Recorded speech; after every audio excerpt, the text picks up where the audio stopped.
ஈரானோட 2 வார ceasefire almost முடிவுக்கு வரப்போகுது. ஆனால் இந்த போர் நிறுத்தம், இடைக்கால போர் நிறுத்தம் முடியறதுக்கு முன்னாடி ரொம்ப ஒரு முக்கியமான அறிவிப்பு ஈரான் கிட்ட வந்திருக்கு. Strait of Hormuz commercial shipping, எந்தெந்த கப்பல்கள் எல்லாம் அரபு நாடுகள்ல இருந்து எண்ணெய் ஏற்றி வராங்களோ, இல்லை எந்த கப்பல் அங்கேருந்து எல்பிஜி எல்என்ஜி போன்ற கேஸை கொண்டு வராங்களோ அவங்களுக்கு நாங்கள் கம்ப்ளீட்டாக ஓப்பன் பண்ணுறோம்.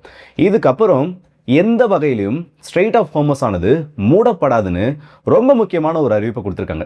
பல நாட்களாக யுத்தம் இல்லை பிரச்சனை வருது, எல்பிஜிக்கு ஷார்டேஜ் வரப்போகுது, ஸ்ட்ரெயிட் ஆஃப் ஹோர்மஸோட பிளாக்கெட் கண்டினியூ ஆக போகுதுன்னு எல்லாம் பேசிட்டு இருந்துட்டு கொஞ்சம் நிம்மதி பெருமூச்சு விடக்கூடிய அளவுக்கு, கொஞ்சம் நார்மலாக பார்க்கக்கூடிய அளவுக்கு இன்னைக்கு ஒரு வீடியோவாக இது அமைய போகுது. காரணம், இந்த யுத்தம் ஆல்மோஸ்ட் முடிவுக்கு வந்துருச்சு.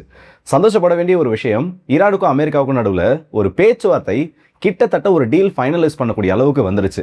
இஸ்ரேல் மட்டும் குறுக்க புகுந்து எதுவும் கட்டைய போடாமல் இருந்தாங்க, இல்லை இந்த பேச்சுவார்த்தையை கெடுக்கிறதுக்கான வேலையை பார்க்காம இருந்தாங்கன்னா, இந்த சீஸ்ஃபயர் முடியறதுக்கு முன்னாடி, 2 வார சீஸ்ஃபயர் முடியறதுக்கு முன்னாடி அடுத்த கட்டமாக இந்த 2 தரப்பும் அமெரிக்காவும் ஈரானுக்கும் நடுவில் கண்டிப்பாக ஒரு பர்மனன்ட் சீஸ்ஃபயர் வரதுக்கான ஒரு வாய்ப்பு உருவாகிருக்கு. ஸோ இது சம்மந்தப்பட்ட அப்டேட்ஸ் அண்ட் முக்கியமான சில டீடைல்ஸ் கிடச்சிருக்கு. இது எல்லாத்தையும் இந்த ஒரு பதிவில் பார்த்துலாம். ஸோ வாங்க வீடியோக்குள்ள போயிடலாம். நான் உங்கள் அக்கேட் தான் புக்ஷ் வழங்கும் டிபி ட்ரெண்டிங்ஸ்.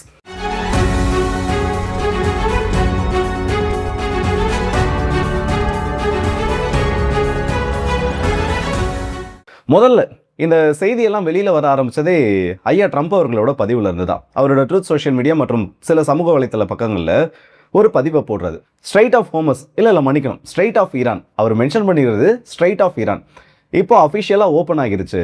எல்லா கமர்ஷியல் ஷிப்பிங்க்கும், அந்த வழியாக பயணிக்கக்கூடிய அத்தனை கப்பல்களுக்கும் ஈரான் இந்த வழியை பயன்படுத்துறதுக்கான ஒரு அனுமதின்றதை கொடுத்துருக்காங்க.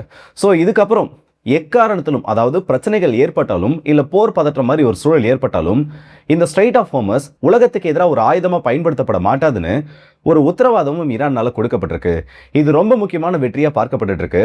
இந்த விஷயத்தில் பாகிஸ்தானோட பிரைம் மினிஸ்டர் ஷபாஸ் ஷெரீப் அவர்களுக்கும் பாகிஸ்தானோட ஜெனரல் அசீம் முனீர் அவர்களுக்கும் மிகப்பெரிய அளவு நன்றியை தெரிவிச்சுக்கிறேன்னு சொல்லிட்டு ஒரு 2-3 போஸ்ட் கண்டினியூவாக வந்துட்டு இருந்துச்சு. அப்போதான் உலகத்துக்கு வெளியில் ஒரு செய்தியானது தெரியுது. பேரலாக பார்த்தோன்னா ஈரானோட ஃபாரின் மினிஸ்டர் அப்ராச்சி அவரும் ஒரு பதிவு போடுறாரு. ஈரானோட ஸ்ட்ரைட் ஆஃப் ஹோர்மஸ் பிளாக்கெட்ன்றது இதோட முடிவுக்கு வருது. இதுக்கப்புறம் எந்த கப்பல்களும் இந்த இடத்துல தடுக்கப்பட மாட்டாது. கமர்ஷியல் ஷிப்பிங்காக நாங்கள் ஓப்பன் பண்ணி விடுறோம். ஆனால் அதே நேரத்தில் மிலிட்ரி, ராணுவம் சம்பந்தப்பட்ட கப்பல்கள் உள்ள வருது, இல்லை போர் கப்பல்கள் உள்ள வருதுன்னா அதை நாங்கள் தடுப்புன்னு சொல்லிட்டு ஒரு பதிவை போட்டிருக்காரு.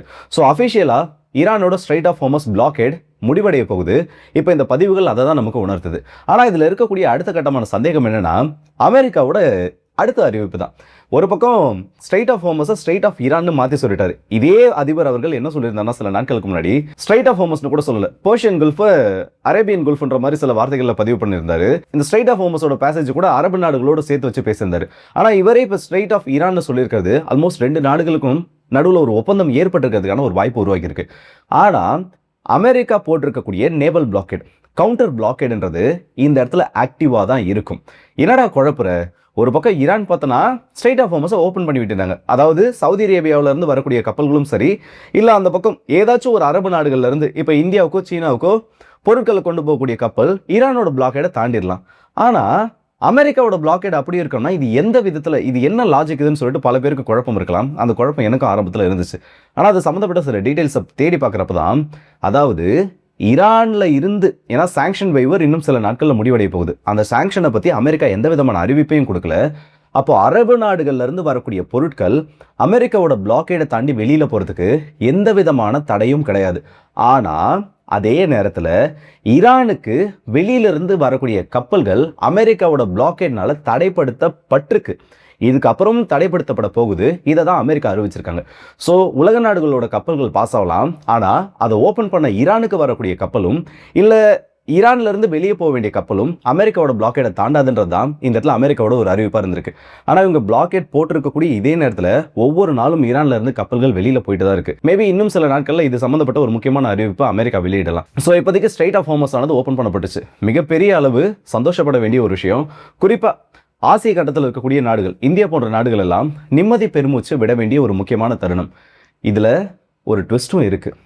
ஈரானோட சீஸ்ஃபயரில் லெபனன் இன்க்ளூட் ஆகலை.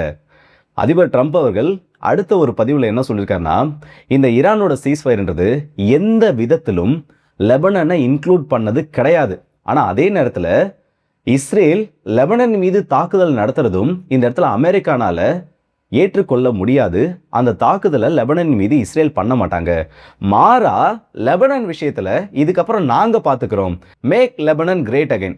ஸோ அமெரிக்கா இதுக்கப்புறம் எல்லா வேலையும் பார்த்துக்கும், இஸ்ரேல் எந்த ஒரு தாக்குதலையும் நடத்தாதுன்னு ஒரு அறிவிப்பு கொடுத்துருக்காங்க.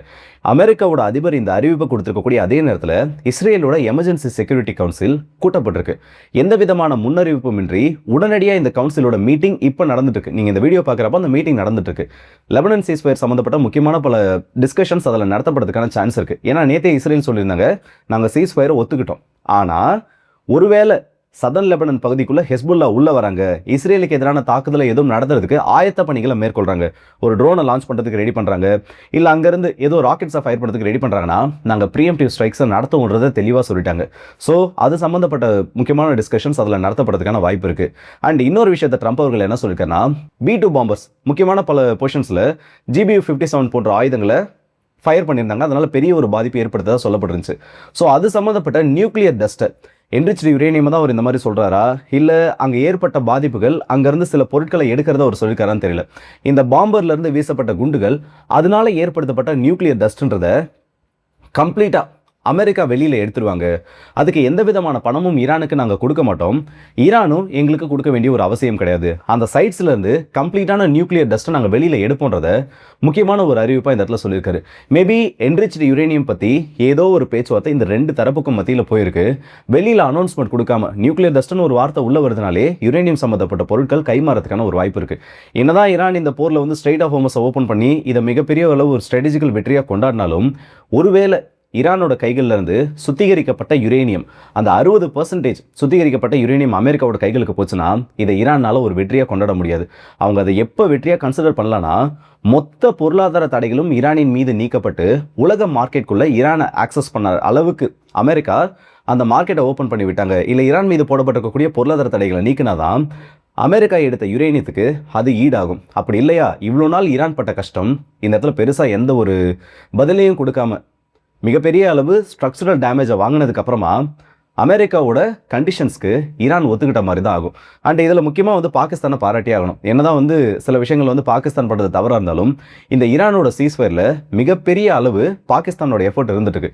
என்னடா நீ எப்படி பேசுகிறேன்னு கேட்காதீங்க, அவங்க பண்ண தப்பை கிரிட்டிசைஸ் பண்ணலாம், தப்பு இல்லை. ஆனால் இந்த ஈரானோட சீஸ்ஃபயர் விஷயத்தில் முக்கியமான பல பேச்சுவார்த்தைகள் நடக்கிறதுக்கு அந்த மீடியேட்டர் ரோலை அவங்க பார்த்துருக்காங்க. அந்த 21 மணி நேரம் சீஸ்ஃபயரில் இருந்து இவங்களா ஒரு மீடியேஷன் இந்த இடத்துல ஆரம்பித்து வைக்கலைன்னா இந்நேரத்துக்கு இந்த போர் இன்னும் நீண்டிருக்கிறதுக்கான வாய்ப்பு இருக்குது. ரெண்டு தரப்புமே வந்து எக்ஸாஸ்ட் ஆகிட்டாங்க, வேற வழி கிடையாது. ஸ்ட்ரைட் ஆஃப் ஹோர்மஸை ஈரான் ரொம்ப நாளைக்கு முன்னாலும் உலகத்தோட ப்ரெஷரை அவங்க ஃபேஸ் பண்ணி தான் ஆகணும். ஸோ அந்த சைடு எக்ஸாஸ்ட் ஆகிட்டாங்க. இந்த பக்கம் பார்த்தோன்னா அமெரிக்காவும் வந்து பெருசாக வந்து இன்டர்செப்டார் மிசைல்ஸ் எதுவுமே இல்லாமல் அரபு நாடுகள்னால மிகப்பெரிய ஒரு ப்ரெஷருக்கு உள்ளாக்கப்பட்டுட்டாங்க.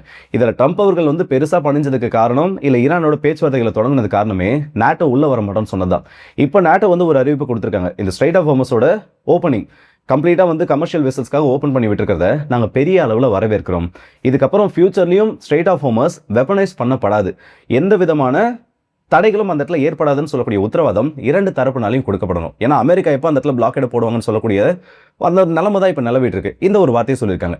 பதிலுக்கு அமெரிக்காவோட அதிபர் ட்ரம்ப் அவர்கள் என்ன சொல்லியிருக்காங்கன்னா, நாட்டோ வந்து யூஸ்லெஸ்ஸாக மாறிடுச்சு, எங்களுக்கு வந்து நாட்டோட உதவிகளே தேவையில்லை. இப்போ ரீசெண்டாக வந்து நாட்டோவிலேருந்து, அதாவது அந்த கூட்டமைப்புலேருந்து எங்களுக்கு கால் வந்துச்சு, இந்த மாதிரி உதவிகள் எதுவும் தேவைப்படுதான்னு கேட்டதுக்கு, இல்லை யாரோட உதவி எங்களுக்கு தேவையில்லை, நாங்களே தனியாக பார்த்துக்கிறோன்னு சொல்கிற மாதிரி சொன்னார்.